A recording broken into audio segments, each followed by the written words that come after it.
জীবনেতে অনেক কেকই আপনারা খেয়েছেন, কিন্তু এরকম নরম তুলতুলে রসালো স্পঞ্জি সাবুদানার কেক কি কেউ খেয়েছেন? আসসালামু আলাইকুম এভরিওয়ান। আজকে আমি আপনাদেরকে তৈরি করে দেখাবো সাবুদানা দিয়ে তৈরি একটি ইউনিক কেক রেসিপি। আমার মনে হয় এই ইউনিক সাবুদানার কেক রেসিপিটি আমার চ্যানেলেই প্রথম তৈরি করা। মাত্র হাফ কাপ সাবুদানা দিয়ে এরকম রসালো জুসি স্পঞ্জি কেক তৈরি করে ফ্যামিলির সবাইকে তাক লাগিয়ে দিতে পারেন। আমার বাসায় ছোট থেকে বড় সবাই এই কেকটি এনজয় করে খেয়েছে। আর মজার বিষয় হচ্ছে যে সবাই মনে করেছে এই কেকটি ছানা আর টক দইয়ের তৈরি করা।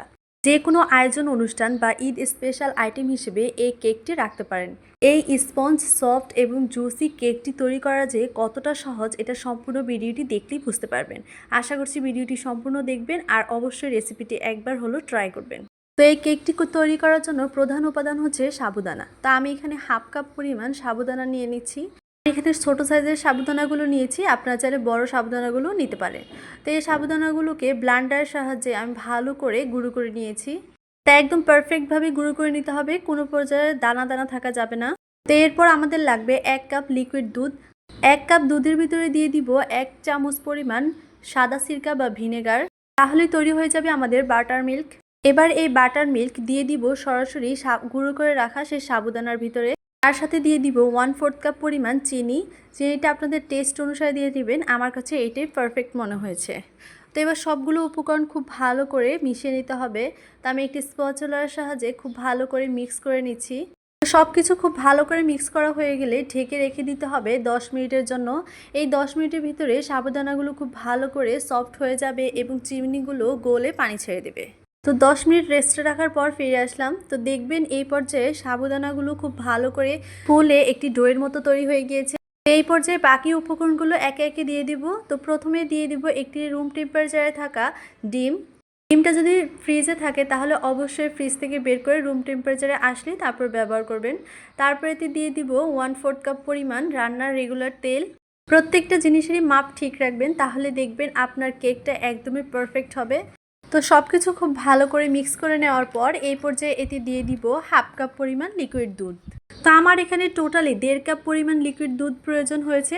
তো দুধটা অবশ্যই জাল করা ছিল, আপনারা চাইলে এই পর্যায়ে গরুর দুধের পরিবর্তে পাউডার মিল্কও পানিতে গুলিয়ে তারপর ব্যবহার করতে পারেন।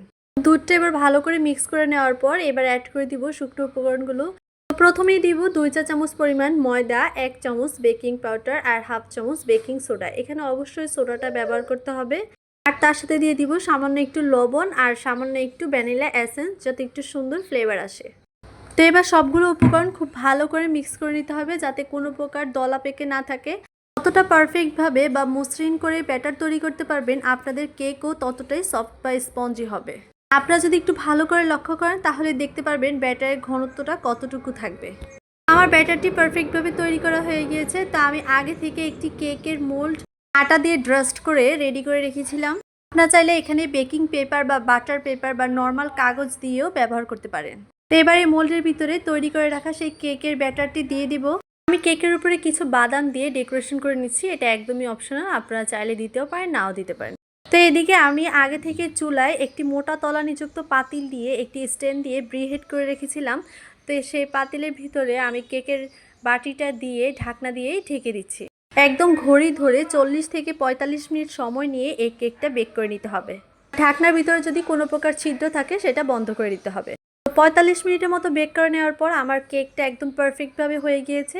চুলা থেকে নামিয়ে কেকটি ঠান্ডা হওয়ার জন্য অপেক্ষা করেছি। আর কেকটি যখন ঠান্ডা হয়ে গিয়েছে তখন মোল্ড আউট করে একটি সার্ভিং ডিশে নিয়ে নিলাম। আমার কাছে এই কেকের সামনের সাইডটা থেকে পিছনের সাইডটা দেখতে খুব ভালো লেগেছে, তা আমি আপনাদেরকে দুই সাইডটাই দেখিয়ে দিচ্ছি। এই সাবুদানা কেকটা তৈরি করার সময় আপনারা যখন বেক করবেন তখন দেখবেন একদম জাস্ট ফুলে ডাবল হয়ে যাবে, কিন্তু যখন চুলা থেকে নামিয়ে নেবেন আর কেকটা ঠান্ডা হয়ে যাবে তখন আবার আগের পোষণে ফিরে আসবে। তো এটা নিয়ে ঘাবড়ানোর কিছু নেই, এটা সাবুদানার কেকের ক্ষেত্রে একটি সাধারণ বিষয়। আমি কেকটা কেটে আপনাদেরকে দেখিয়ে দিচ্ছি ভিতরটাও কতটা পারফেক্টভাবে বেক হয়ে গিয়েছে আর কতটা জুসি হয়েছে, জাস্ট আপনারা লক্ষ্য করলেই বুঝতে পারবেন। এই কেকটা যদি কেউ খায় সে কখনো বুঝতে পারবে না এই কেকটা সাবুদানা দিয়ে তৈরি, একদম মনে হবে টক দই অথবা ছানা দিয়ে তৈরি করা।